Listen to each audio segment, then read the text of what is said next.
जैसे एक शूरवीर योद्धा सामने से वार सहकर कदम आगे बढ़ाता है, ऐसे तुम्हें वीर योद्धा की तरह चलना होगा। कायर मत बनना, तुम्हारे जीवन में कठिनताएं आएंगी। चल चला चल राह में अनुभूतियों का ले सहारा, कौन तेरा साथ देगा व्यर्थ में किसको पुकारा। उन्हीं के ऊपर ज्यादा प्रहार करते हैं जिनको रोना धोना पसंद है, इसीलिए समझाते हैं अपनी बात किसी से कहो मत। उपासक को कभी नहीं कमजोर पड़ना है। अपने मन की बात किसी साधक से भी नहीं कहनी कि मेरे अंदर काम आ रहा है। ऐसे तो जप नहीं पा रहे हो, अपराध करके जप पाओगे? अपराध का सीधा प्रभार होता है भजन ना होने देना। कायर मत बनना, तुम्हारे जीवन में कठिनताएं आएंगी। आपको लड़ना है इनसे। लड़ना क्या? आप प्रियाजू के हैं, ये ठसक रखेंगे, डर के भाग जाएंगे। कभी कभी ये अति भीषण बन तन मन पर है छा जाती, ऐसी वासना छा जाती, कुछ सुनाई नहीं देता। बस जो वासना की प्रेरणा है बस वही करना है। अब उपासक घबरा जाता है। अच्छा, जो बड़े महापुरुष हैं, अब उनके लिए दूसरा कोई बचा नहीं जिससे वो करुणा करें। बात समझो। सब में वो अपने आराध्य देव को देख करके शांत हो चुके हैं। जो साधक है उसे समय नहीं है कि सहयोग करे, क्योंकि वो अपने लक्ष्य में दृढ़ है। तो सच्ची मानो, आपका विश्वास और आपकी श्रद्धा ही केवल आपका साथ देगी। इस मार्ग में कोई तुम्हारा साथ देने वाला नहीं, साथी नहीं है। और जो साथी बना के चला वो गिरा, ये भी बात समझ लेना। चल चला चल राह में अनुभूतियों का ले सहारा। अगर तुम अपनी अनुभूतियों को अपने साथ रखोगे कि पग पग पर मेरे कृपालु आराध्य देव ने कैसे मुझे संभाला है, फिर कोई तुम्हें जरूरत नहीं किसी के सहयोग की। तुम्हारी अनुभूतियां ही तुम्हें आगे बढ़ा देंगी। चल चला चल राह में अनुभूतियों का ले सहारा, कौन तेरा साथ देगा व्यर्थ में किसको पुकारा।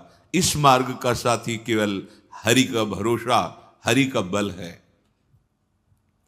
जो निराश होकर के रोने लगता है, ये भेड़िए की तरह है और बालक के ऊपर ही इनका प्रहार होता है।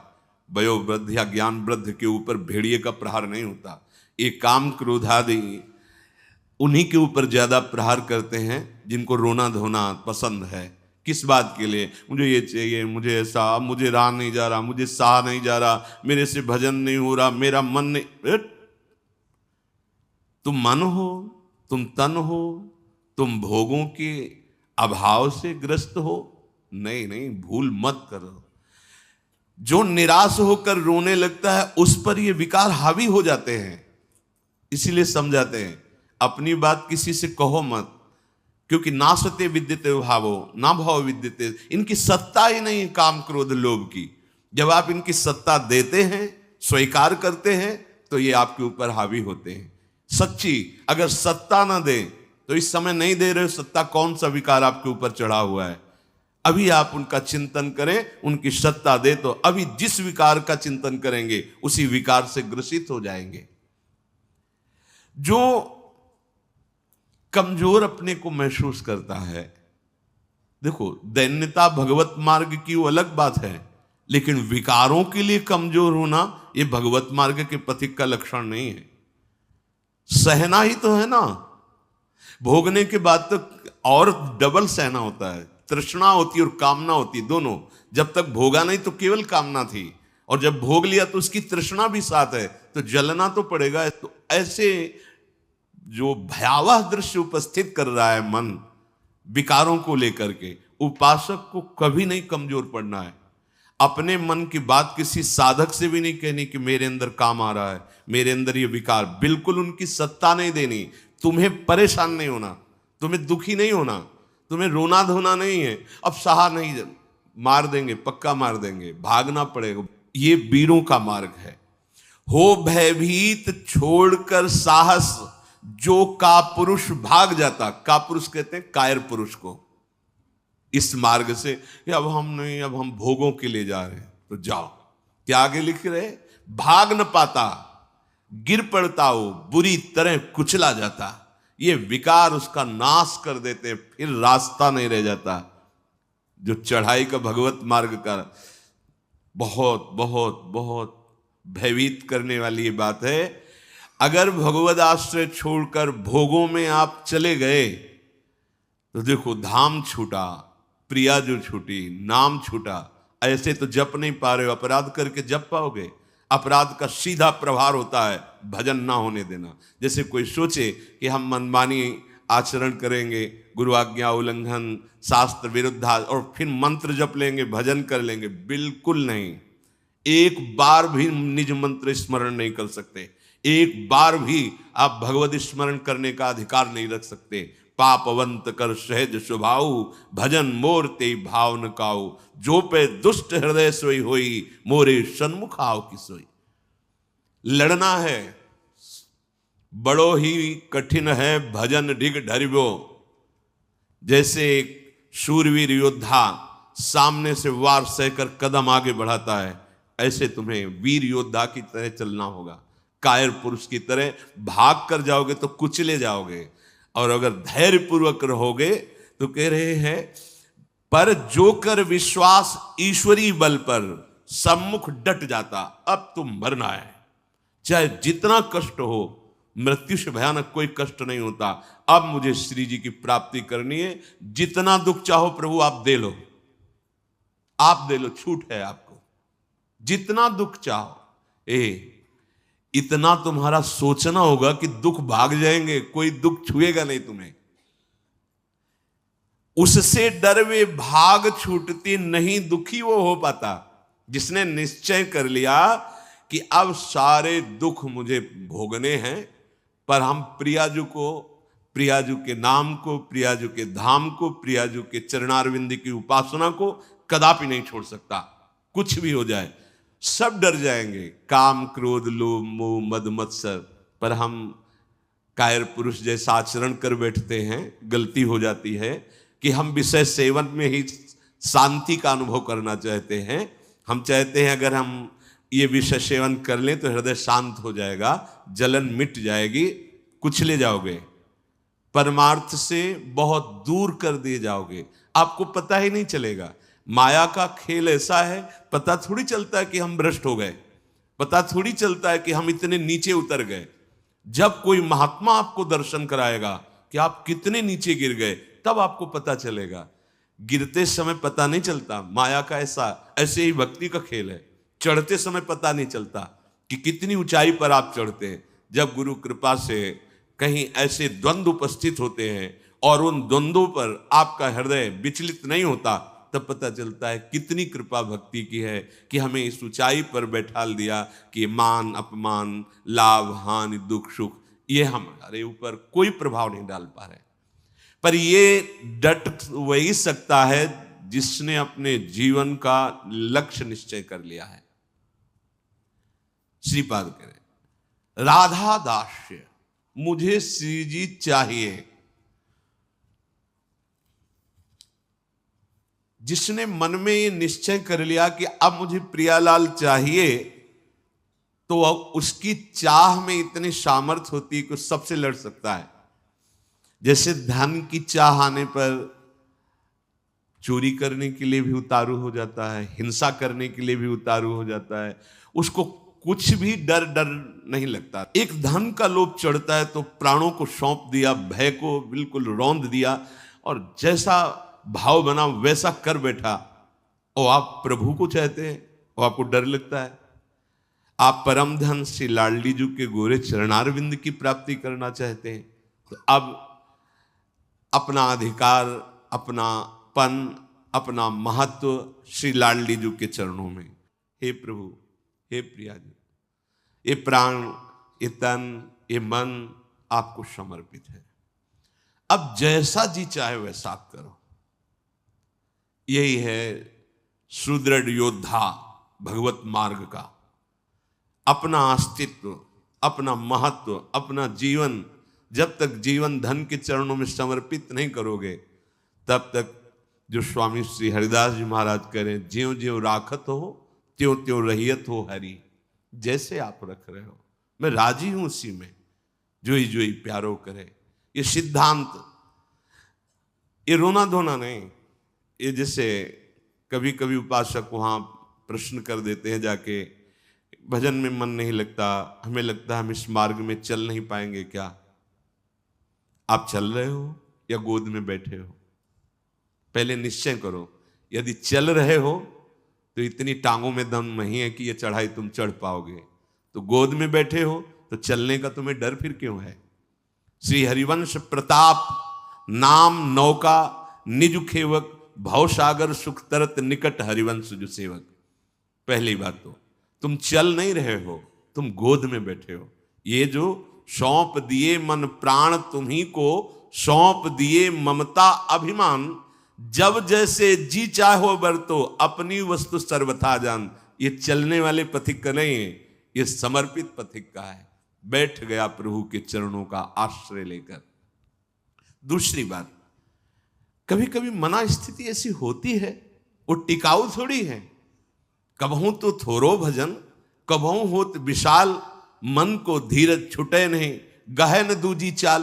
कभी कभी मन नहीं लगता है तो क्या, अरे वो स्थिति आई है, प्रमाद की स्थिति, तमोगुण के कारण कोई कुसंग बन गया, जिसके कारण ऐसी स्थिति आई है कि आपको डर पा रही है कि भजन नहीं होगा, हम पूरा जीवन निर्वाह नहीं कर। नहीं, ये तात्कालिक है, थोड़ी देर में कोहरा हटेगा और आप प्रसन्न मन से चल पड़ेंगे। हे प्रभु, ये जीवन मेरा आपके चरणों में समर्पित है, क्या परेशानी? हे नाथ, मेरा मन, मेरा तन, मेरा प्राण आपको समर्पित है, आप जैसा चाहो खेलो,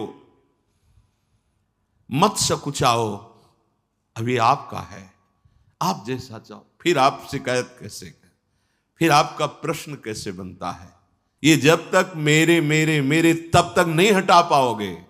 और ये आपको दिया, अब इसमें काम रखो या आप रहो, इसमें प्रेम भरो या आप इसमें विकार भरो, आपको पूरी स्वतंत्रता है नाथ। उसी दिन से आप देखेंगे मन निर्मल होने लगा। क्योंकि जब तक अहंकार रहता है तभी तक ये सारे विकार आक्रमण करते हैं। अहम प्रभु के चरणों में समर्पित हुआ कि वो दिव्य निर्मलता, दैवी संपदा के भागवतिक सद्गुण अपने आप आने लगते हैं। जिस समय आपको मान अच्छा लगे, अपमान दुखित, तो समझ लो आपका अहम अभी समर्पित नहीं हुआ। उपासक का जब अहम समर्पित हो जाता है तो मान अपमान सुख दुख से अब मेरा रहा न कुछ संबंध। तुम ही मेरे कैवल्य परम पद हो और बंधन है तो सिर्फ आपका ही बंधन है। ये आप ही हमारे मोक्ष हो, आप ही हमारे बंधन हो, आप ही हमारे साधन हो, आप ही हमारे साध्य हो। आपसे ही सब कुछ है अब हमारा। अभी अभी निश्चिंत हो जाओगे, अभी निश्चिंत हो। आपको क्या परवाह? जब आपने अपने आप को प्रभु के चरणों में समर्पित कर दिया तो अब जिम्मेवारी प्रभु की है। पर आप समर्पित वाणी से केवल कह रहे हैं, अभी अहम है। आपको पता लग रहा है कि भगवान पता नहीं संभालें कि न संभालें, गति बनेगी कि नहीं बनेगी, पता नहीं लाभ मिलेगा कि नहीं। ये शरणागति का लक्षण नहीं है। छूटे सभी अन्य आश्रय, अब मिटे सभी संबंध अनित्य। ये जो अनित्य संबंध है, हम लोग समझते हैं कि बाहर से बाबा जी बन जाने पर छूट जाते हैं। भ्रम में मत रहना, ये किसी कपड़ा बदलने से छूटने वाले नहीं है। ये अंदर की बात है। जो जड़ चेतन का संबंध है, ये अंदर का संबंध है।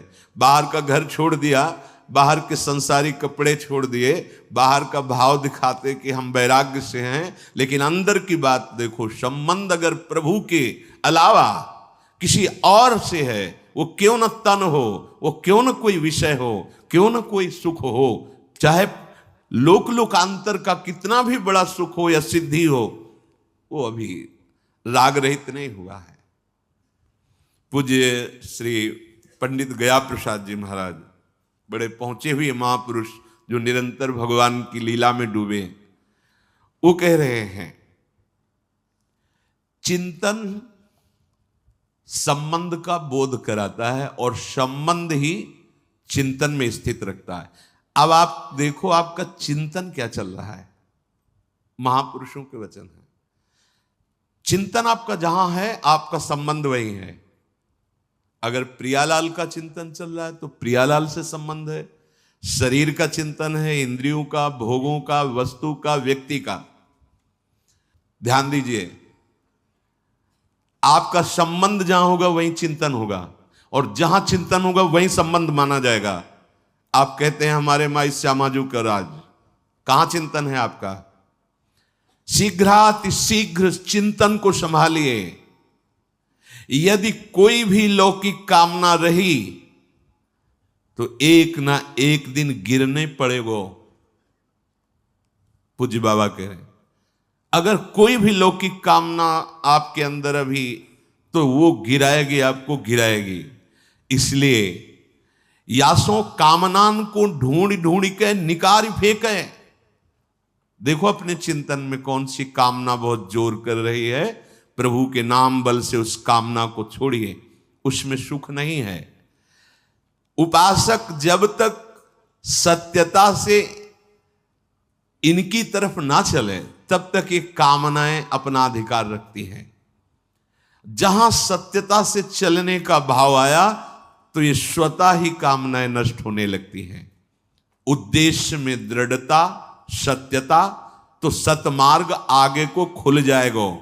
सब बानक बनतो चलो जाएगो, सहायक मिलते चले जाएंगे। कुछ प्रश्न करते हैं, क्या नरसिंह जी जैसा प्रेम कई जन्मों की साधना के बाद होता है? पूज्य बाबा से, नरसिंह जैसा प्रेम क्या एक जन्म में नहीं हो सकता है? बाबा ने कहा हां, हो सके है, यदि सच्चे सदगुरु की प्राप्ति हो जाए तो। क्योंकि सदगुरु कृपा दृष्टि सेवाकों प्राणनाथ के मिलवे की ताई रोएबो सिखाए दे। क्योंकि प्राणनाथ ही स्वयं श्री सदगुरु बन के मिलवे को जतन बताए हुए आए हैं। बहुत सुंदर बात, बहुत सुंदर। हम कहते हैं गुरुर ब्रह्मा गुरुर विष्णु गुरुर्देव महेश्वरा, गुरु साक्षात परब्रह्म, लेकिन देख नहीं पाते। अगर हम परब्रह्म भावना सदगुरुदेव में करें तो हमें साक्षात्कार किसका करना है? हम रात दिन चकोर की भांति अपने आराध्य देव को ही तो देख रहे। पूज्य बाबा श्री प्राणनाथ स्वयं सदगुरु बनिके मिलवे को जतन बताए हुए आए हैं। अपने मिलवे को जतन बताए हुए आए हैं। देखो प्रिया प्रीतम, ये संसार की वस्तु की तरह कोई चमत्कार कि भाई ऐसे किया प्रिया प्रीतम, ऐसो ना है। ये चमत्कारन में जो फंस गए, जो सिद्धिन में फंस गए, वो तो जान ही ना पावे प्रिया प्रीतम को। यह अलभ्य वस्तु है, ये गूंगे को स्वाद है। बस प्राणनाथ कब मिलेंगे, प्राणनाथ कैसे मिलेंगे, मैं संसार को कैसे भूलूं, ये हृदय में टीस जो कल चर्चा कर, ये गुरु कृपा से केवल होती है। एक पीड़ा हृदय में होनी चाहिए। साधन नहीं बताया, यहां बताया कि अगर भगवत प्रेमी सदगुरुदेव भगवान की प्राप्ति हो जाए, उन पे दृढ़ विश्वास हो जाए, क्योंकि वो अपने मिलवे के ताई ही गुरु रूप धर के अपना रहस्य बताने आए हैं। एक सेकंड के ताई भी अपने आराध्य देव को ना भूले। एक सेकंड के ताई पाठ होए, नाम जप होए, चिंतन होए, या वार्ता होए, या कोई क्रिया होए, बाहरी क्रिया होए या अंदर की क्रिया होए, सर्वप्रथम ये देखना है कि ये सब इनके ताई हुए रहे हो या अपने ताई।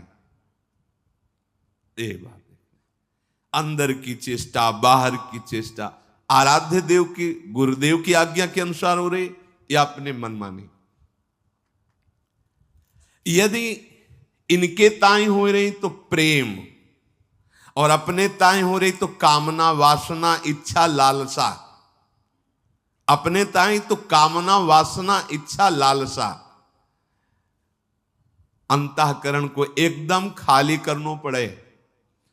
अपनो स्वार्थ नेकहु न छुई जाए तो श्री सदगुरुदेव की कृपा सिंह है और माया बकरी है। देखो पूज्य बाबा के सिंह और सिंह के बच्चा को देखते ही बकरी दुबक जाए है, ऐसे ही माया दुबक जाए। जो सदगुरु का कृपा पात्र है, आज्ञा पालन करता है, तो ये माया बकरी उसके सामने दुबक जाती है। ऐसा नहीं कि उसे फंसा सके। सदगुरु भगवान के दुलारे जीव को माया की ताकत देखिबे कि नाए। देखो अरे वो ठाढ़ी ठाढ़ी सूख जाए, वाके ऊपर कबो अपनो प्रभाव न दिखाए पावे। यह पथ तो श्री सदगुरुदेव भगवान के हाथ बिकायबे पे प्राप्त होता है। साधक अपने मन से ऊंचो कितनो साधन करे, कितनो ऊंची स्थिति प्राप्त करवे को प्रयत्न कर ले, किंतु अंत में वाको गिरनो पड़ेगो। सदगुरु कृपा। साधक को बार बार यही प्रार्थना करनी चाहिए प्रभु से कि सदगुरु के सम्मुख रहूं। तभी सेवक जी ने महाराज जो यहां पूज्य बाबा कह रहे कि गुरु सेवा तज करे जबानी, यह अधर्म यह सबहानी, कानी न रसिकन में रहे। प्रभु से प्रार्थना करनी चाहिए कि हे प्रभु कभी ऐसी परिस्थिति न हो कि मैं गुरु विमुख हो जाऊं, सदगुरु से विमुख हो जाऊं। देखो किसी भी महापुरुष के हृदय की स्थिति को जानने के लिए उस कोटि का हृदय होना चाहिए। तो हम उनकी पहले बात माने, उसके अनुसार चलें, तो हमें स्थिति का पता चल जाएगा। फिर हमें कोई संशय नहीं रहेगा, कोई भ्रम नहीं रहेगा। अभी हमारी मानसिकता बुद्धि में इतनी सामर्थ्य नहीं कि जो मन बुद्धि के अतर्क तत्वों में स्थित है उनको हम पहचान सकें। तो हमारी उपासना शुरू होती मानने से, वेदांत की उपासना शुरू होती है जानने से। वो जानकर मानते हैं, हम मानकर जान जाते हैं। पहले हम मान लेते हैं गुरु साक्षात परब्रह्म है। भी कोई ऐसा नहीं कि तुम्हारे मानने से क्या होगा, वो है। वही प्रभु अपने आप को जनाने के लिए सोई जाने जी देव जनाई, वो सदगुरुदेव भगवान के रूप में आए हैं। जासो आपको दर्शन करने की सुविधा मिलेगी।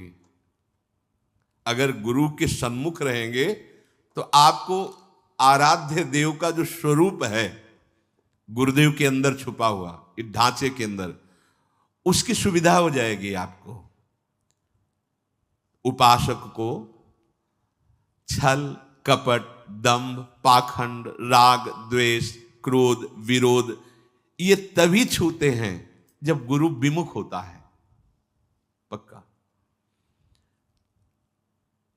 भजन और संत समागम, कोई त्रिभुवन में ऐसी स्थिति नहीं जो प्राप्त न करवा दे। ये दो बात, जो गुरु प्रदत्त भजन है और जो गुरुजनों का संग है, ये दो, ये ध्रुवदास जी ने भी कहा है, साधन को हरि भजन है कै सत्संग सहाय।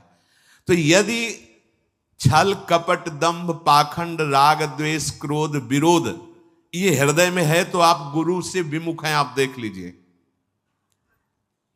अगर गुरु के सन्मुख हैं और भजन हो रहा है और संत संग, तो ऊंची से ऊंची कोई भी स्थिति ऐसी नहीं जो आपको प्राप्त ना हो जाए।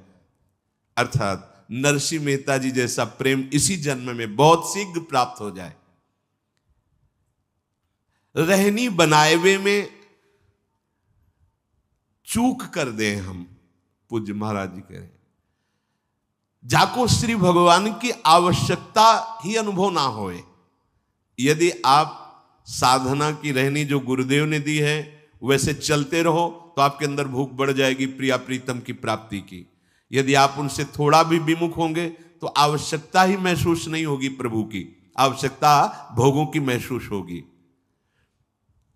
अध्यात्म की नींव है सद्गुरु श्रद्धा। संतन की कृपा मनाओ, भक्तन सो मैत्री करो और ये बात मांगो कि हमारे सद्गुरुदेव भगवान में अपार श्रद्धा है। मेरे श्री सद्गुरुदेव भगवान को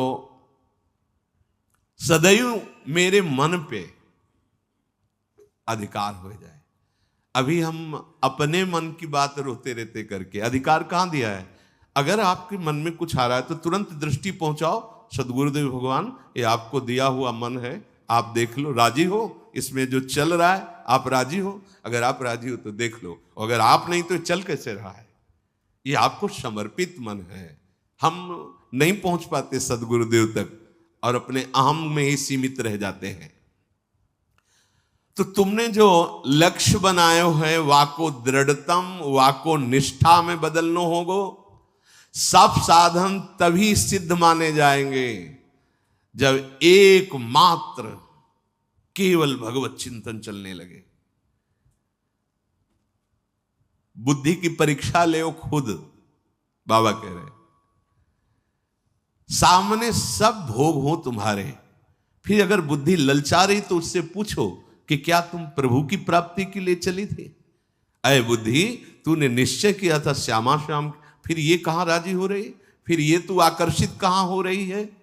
संसार की सब वस्तुन को कोई प्रभाव तुम्हारे ऊपर ना पड़े, समस्त संसार तब भगवत स्वरूप हो जाएगा जब गुरुदेव की आज्ञा के अनुसार भजन और किसी भी भोग का कोई आकर्षण नहीं।